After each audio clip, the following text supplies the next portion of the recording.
Atmosphere में हम काम कर रहे हैं कि अपनी सेहत। सभी को मेरा नमस्कार। और यहाँ उपस्थित जो भी संघ मजदूर एसी/एसटी डीएमआरकेएस वहाँ से आए हुए सभी हमारे डिग्निटरीज है, और स्पेशली मैं आर्यन ओपीएस को अपनी मुबारकबाद देना चाहता हूँ क्योंकि उन्होंने सक्सेसफुली अपना एसोसिएशन रजिस्टर किया हुआ है। तो आर्यन ओपीएस के लिए एक बार जोरदार ताली बजाएं। और मैं स्पेशली डैनियल भाई एंड उनकी टीम, संतोष भाई, इनकी टीम को मेरा शुक्रिया अदा करता हूं क्योंकि उन्होंने ये अपॉर्चुनिटी दिया है मुझे बात करने के लिए। तो जैसे संतोष भाई ने अपने वेलकम स्पीच में बताया था, एडमिनिस्ट्रेशन ने हमें इस तरह से जकड़ दिया है एक जाल में। हम एक चक्रव्यूह में आ चुके हैं। सुबह ऐसे भागना है, पंच के लिए भागना है पहले तो, उसके बाद काम करना है। और ऐसे एटमॉस्फेयर में हम काम कर रहे हैं कि अपनी सेहत का ख्याल नहीं, अपनी फैमिली का ख्याल नहीं। फिर जैसे बच्चों का रिस्पॉन्सिबिलिटी हो गया, ड्यूटी का रिस्पॉन्सिबिलिटी हो गया, फिर पंच करो, फिर वो बोलेगा गेट डालेंगे, फिर बोलेगा जूता नहीं पहने। कुछ ना कुछ ऐसा ऐसा बंदिशें लगा चुके हैं कि अभी एम्प्लॉय का जीना मुश्किल हो चुका है। तो जाहिर सी बात है कि आप लोग मीटिंग में आके अटेंड करो तो आप ऐसे सोचेंगे कि भाई इतना तो ड्यूटी कर लिए, आज जाके थोड़ा टाइम मिला, घर जाके रेस्ट करेंगे। तो कौन सोचेगा एमकेएस के बारे में। चलो यहाँ तक अच्छा है, लेकिन एक ऐसा इंसिडेंट सोचो जहां पे आप आपके फैमिली के लिए अवेलेबल नहीं रहे, तब आपका क्या होगा। क्या हमारी ये मेहनत जानकर क्या अपना सीडब्ल्यूएम या कोई एडमिनिस्ट्रेशन से अधिकारी आपके घर पहुंचेगा आपकी मदद करने के लिए। चलो हम अपने साथी, अपने भाई के लिए क्या हम फाइनेंशियली कुछ मदद कर सकते हैं। हमारी इनकम इतनी है जो इन्फ्लेशन रेट से एग्जैक्टली इक्वल है, तो हम अपना ही खर्चा मीट करना इतना मुश्किल है कि हम अपना फ्रेंड को भी हेल्प नहीं कर सकते। लेकिन हम एक काम कर सकते हैं जरूर, आप ऐसे स्ट्रगल कीजिए कि हर किसी को ओपीएस मिल जाए। ऐसा फाइनेंशियल सिक्योरिटी क्रिएट करेंगे कि हमारा भाई, हर कोई जो भी रेलवे कर्मचारी है, वो सभी कैसे भी इमरजेंसी आए वो डील कर सके। अभी हमने मकबूल भाई का एग्जाम्पल देखा है, 3,500 में क्या हो पाएगा। हम सभी लोग 5-6 लोग मिलके जाके खा लेंगे तो लंच के लिए पैसे बचने होते हैं, उनको पूरा महीना गुजारना है। ऐसा हम अपने फैमिली मेंबर के साथ होते हुए देख सकते हैं क्या? देखते हुए हेल्प भी कर सकते हैं क्या? 1 महीना, 2 महीना, तीसरे महीने में तो हेल्प नहीं कर सकते। तो इसीलिए हमें इस चक्रव्यूह को समझ के, इसको फांदते हुए, इसको तोड़ के आगे बढ़ना है।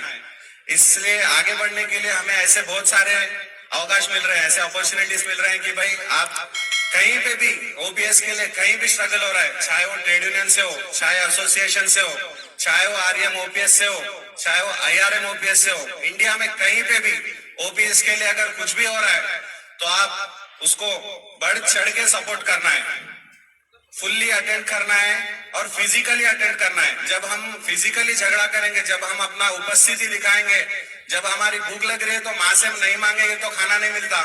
आप एडमिनिस्ट्रेशन से झगड़ा नहीं करेंगे तो आपको पेंशन मिलेगा क्या? तो हम सबकी क्या मांग है भाइयों, हम सबकी क्या मांग है?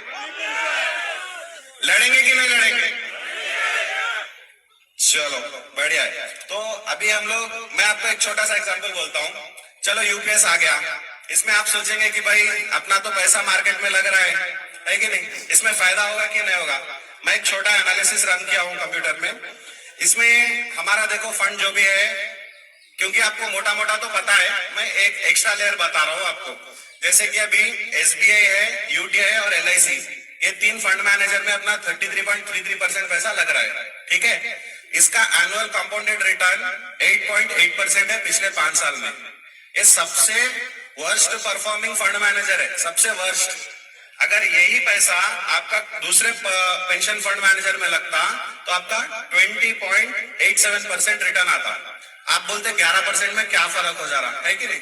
तो लेट्स से हम लास्ट 5 साल का एग्जांपल लेंगे। एक टेक्नीशियन 1 जिसका बेसिक सैलरी 29,200 है 5 साल के लिए, और 5 साल के बाद वो बन गया सीनियर टेक विद 35,500 5 साल के लिए, ठीक है।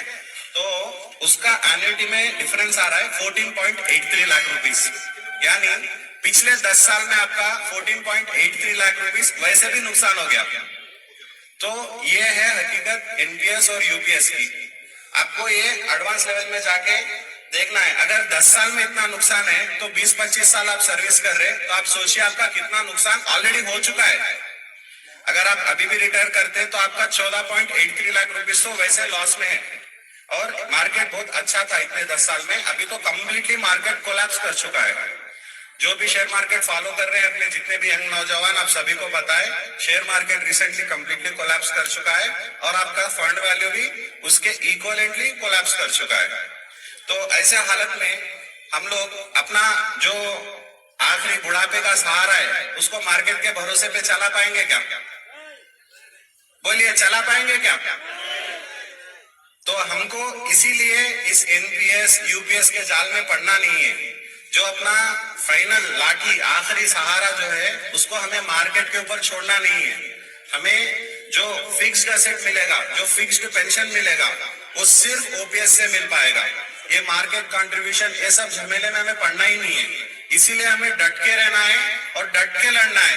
We want only OPS.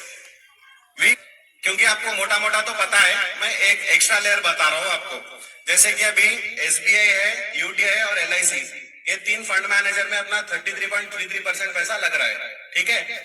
इसका एनुअल कंपाउंडेड रिटर्न 8.8% है पिछले 5 साल में। ये सबसे वर्स्ट परफॉर्मिंग फंड मैनेजर है, सबसे वर्स्ट।